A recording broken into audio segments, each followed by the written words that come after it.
Magandang araw mga kaibigan, nandito tayo ngayon sa isa na namang napakagandang destinasyon, ang Agno Pangasinan Row Beaches. Isa ito sa mga hindi pa nasisilayang yaman ng norte.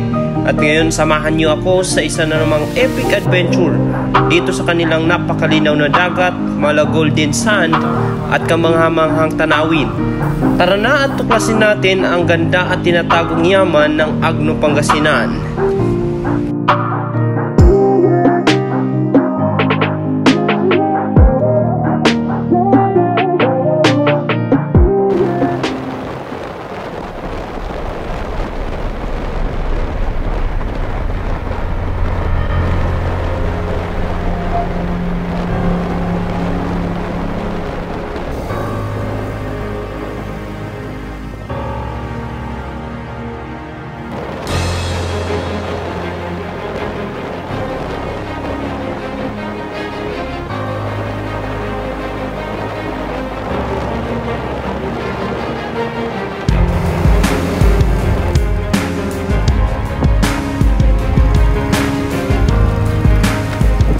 Magandang araw mga kaibigan. Ngayon ay nandito tayo sa lugar ng Agno Pangasinan at isang row spot yung ating pupuntahan, which is gilid rin siya ng baybay. And tingnan natin kung gaano kaganda at gaano kasariwa ang baybay na ito mga kaibigan. So this is my first time na mag-camp na mag-isa. At tingnan natin kung ano yung kahihinatnan ng pagsusolo natin sa motocamping mga kaibigan. Samahan nyo ako at kung ano man ang mga karanasan natin sa motocamping na ito ay subaybayan nyo at may share ko sa inyo ang karanasan na meron ako mga kaibigan. Let's go! Simulan na natin mga kaibigan.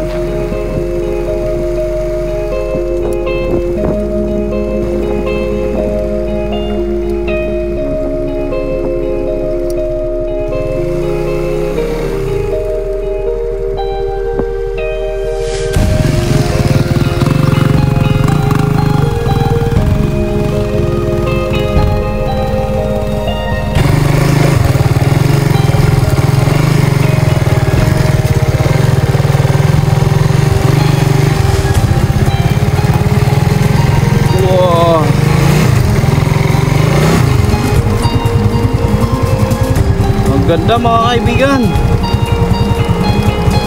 Nice. Grabe mga kaibigan.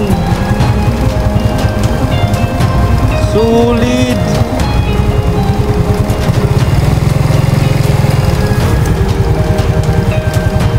Napaka-refreshing mga kaibigan.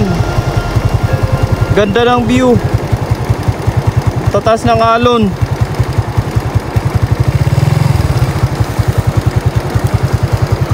Ayos oh.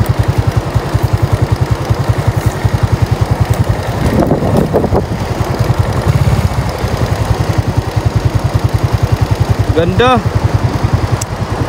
Kita nyo yan. So dito na tayo sa spot mga kaibigan, gilid ng baybay. Ayan, taas na ng tubig. I mean, maganda maligo dyan mga kaibigan, pero hindi tayo maliligo ngayon. So dito sa spot natin, malinong siya, may halaman. Ayan, tapos meron ditong pinaglutuan. Ayan o, ito nyo yan. Siguro may nagcamping na rin dito, or siguro nananghalian, nagluto sila dito. Ang layo ng tinakbo natin ay almost 150 kilometers. Lalaki ng alon mga kaibigan, no? Lagpas tao. Maliit lang sa video, or yes, sa video kasi malayo kasi masyado. Pero pag nandun ka actual sa harap ng alon, malaki. Lagpas tao yan mga kaibigan. Napansin ko dito mga kaibigan, marami siyang kahoy. At pwede naman tayo dito magsiga. Though meron tayong dalang butane, hindi natin gagamitin. Ang gagamitin natin ngayon, siga, kahoy. Magkakahoy tayo ngayon. So Set up na tayo. May dala tayo tire plug kit. Just in case na ma-flat tayo. Ay, nakakapagod mga kaibigan.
Gagamitin natin mamaya.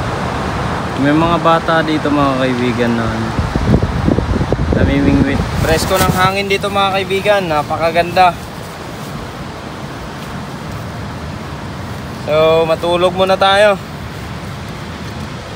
Kaya natin magdilim bago tayo mag saing.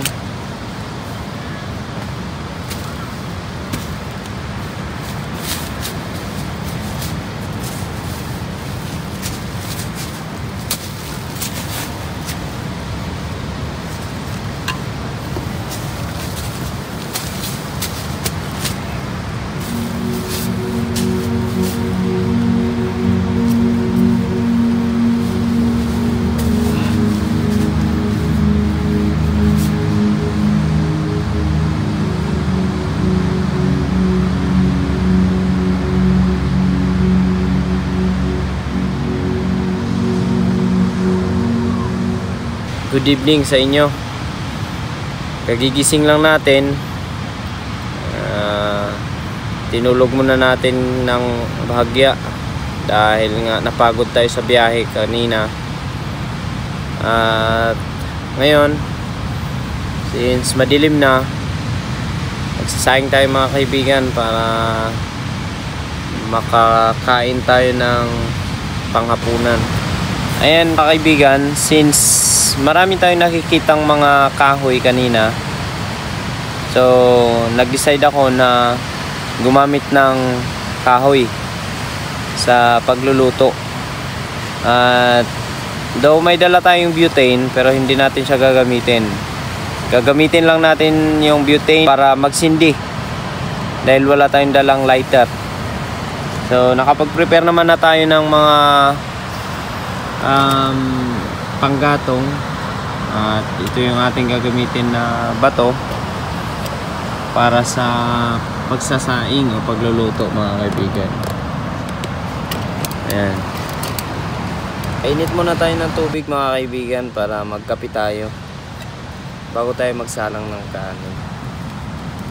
Nakakapanibago lang mga kaibigan kasi pag solo camping pala talaga medyo mahirap. Kasi nandun yung pangamba na baka may mangyayari sa'yo sa ganitong uri ng pagsosolo, pero ma-overcome naman yan mga kaibigan. Anyway, this is my first time na mag-camping ng hindi kasama ang Team Tiwalag at Team Eli. Nakakatuwa lang mga kaibigan kasi napakabilis niyang kumulo. Ayan o, kumukulo na mga kaibigan. Ngayon ko lang na realize na hindi rin pala basta-basta mag solo camping, kasi alam niyo yun, maraming pwedeng mangyari sa iyo, pero kailangan mo lang talaga ng tatag ng loob, dahil kung wala ka nun talagang hindi mo matatapos ang gabi. Ako kasi medyo sanay tayo sa ganitong senaryo. Though nandoon yung pangamba, pero hindi naman tayo nagpapatalo doon. So okay pa rin. Ang bilis kumulo mga kaibigan. Ano? Talaga naman. Ayan. Luto na mga kaibigan yung kanin natin.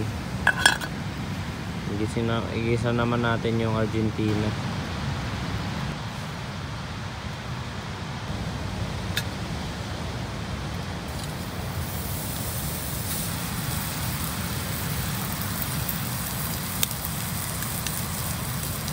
Yung ulam natin mga kaibigan, Argentina with egg. Ayan mga kaibigan, luto na. Sarap.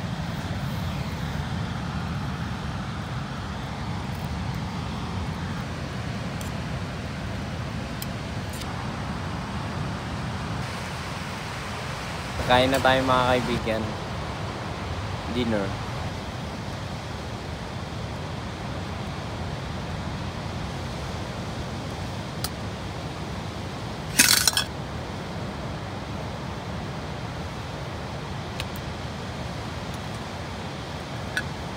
Feeling ko mga kaibigan, hindi ko mauubos to lahat. Ewan ko. Kaya ako makakain masyado. Mag-isa ko lang kasi.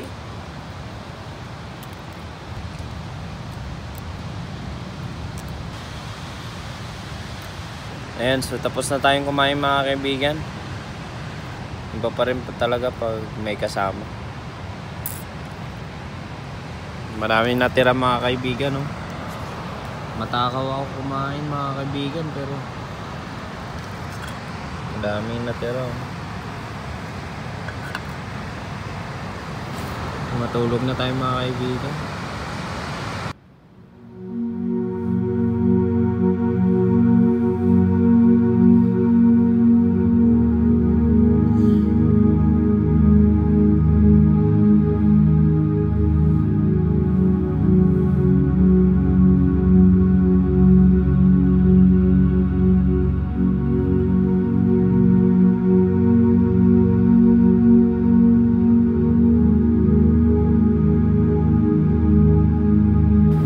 Magandang umaga mga kaibigan.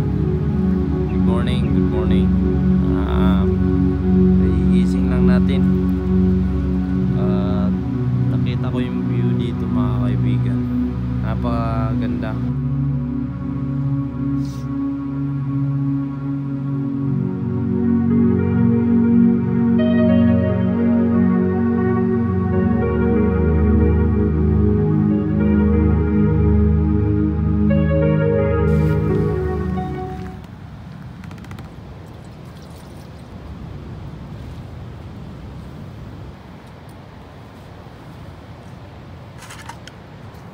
And so gusto ko lang palang pasalamatan si Ma'am May Kasupang and Sir Adrian Kasupang dahil sa kanilang kabaitan na pinakita.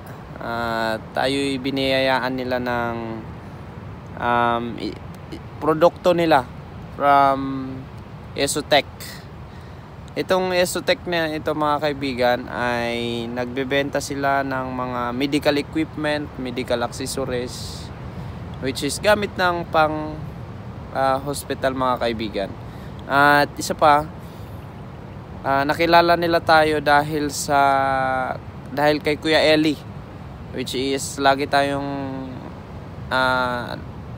sumasama kay Kuya Eli sa camping. And ayan, binigyan nila tayo ng Sinocare. Ito yung gamit pang ang tawag nito, pang BP mga kaibigan. So napakabuti. At meron na tayong pang BP. Ano? Salamat po Ma'am May and Sir Adrian Kasupang. Mabuhay po kayo.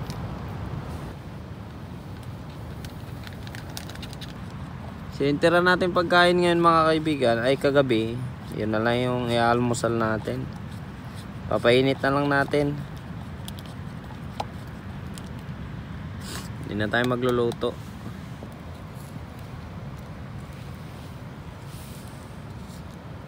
So, since tapos na tayo nagpainit at natimpla na natin yan, kape na yan mga kaibigan. Pinakulo ko lang ulit. So, okay na yan. Papainit na lang natin yung kanin mga kaibigan.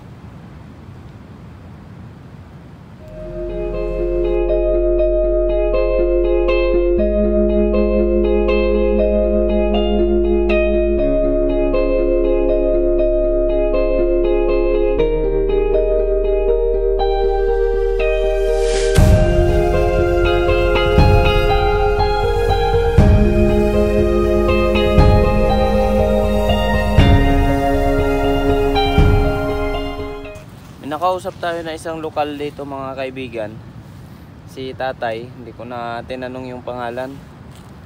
At ang ginagawa niya ay naglalambat ng isda mga kaibigan.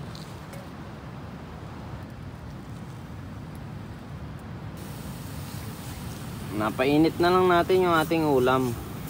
Tira natin to kagabi mga kaibigan.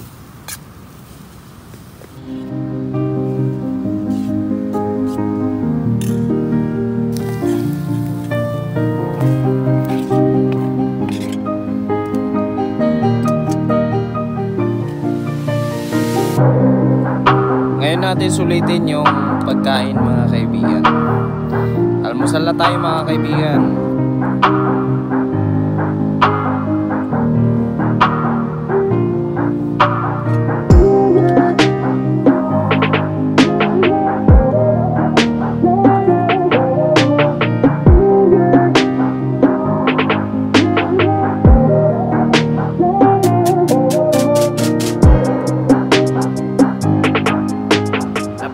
Ng place na ito mga kaibigan, sulit siya puntahan. Yung place wala kang masasabi kundi napakasulit. Libre siyang puntahan mga kaibigan. Dito yan sa Agno, Pangasinan, sa gilid ng Baybay. Isang napaka-perfectong lugar para sa realization mga kaibigan. Gusto mong tumakas sa panandaliang realidad ng buhay, well, pumunta ka lang sa dagat. Sa akin kasi isang way ng pag-refresh ng isip ay yung tipong marami kang problema na dinadala, maraming ganap sa buhay. Ang ginagawa ko talaga ay mawak sa silinyador ng aking motor at kung saan na lang napapadpad. Yan, isang way yon sa akin, para sa akin, para mag-refresh yung aking utak at panandali ang tumakas sa realidad ng buhay. Gusto ko lang pala i-shout out si Sir Subi Eat. Salamat po sa suporta nyo, patuloy na panonood ng ating content. And then si Born to Ride 1127, Idol, thank you po sa pag-subscribe nyo sa akin. At si Capti Adventures, thank you po sa inyong suporta. At maging si Uncle Boy T, thank you po sa pag-subscribe. Salamat po sa panonood nyo sa akin. Patuloy na mabuhay kayo mga kaibigan. Napakabuti nyo sa akin. Maging si Pobreng Makaluluoy, thank you po sa inyong suporta mga kaibigan. Mabuhay po kayo. At salamat po sa panonood nyo. Sana ay huwag kayong mananawa at lagi nyong subaybayan yung mga content or video natin na ginagawa patungkol sa motocamping mga kaibigan. Thank you. Ayan, so magliligpit na tayo mga kaibigan para muling lisanin yung lugar na ito at tayo uuwi na. So So pack up na tayo.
Tapos na tayo nagtali mga kaibigan. So magpapaalam na tayo dito sa lugar na ito. At hanggang sa mga susunod na moto camping na ating gagawin. At kung nakaabot ka sa video na ito, sa kang solid na supporter. At salamat sa iyong panonood kaibigan. At patunay lang na nakaabot ka dito, paki-comment down naman sa comment section. God is good all the time. Ayan. Thank you sa panonood mga kaibigan. At kung hindi ka pa nakasubscribe sa ating YouTube channel, huwag mo na ipagkait yung subscription nyo sa akin. Isang subscription nyo lang sa akin mga kaibigan ay napaka laking tulong na yun sa akin. At masaya na ako doon mga kaibigan. At kung may gusto kang sabihin, reaction or any comment mga kaibigan, pwede ka mag-comment sa baba. Maraming salamat sa iyong panonood. Hanggang sa mga susunod na moto camping na ating gagawin. Abang-abang lang kayo. Thank you for watching.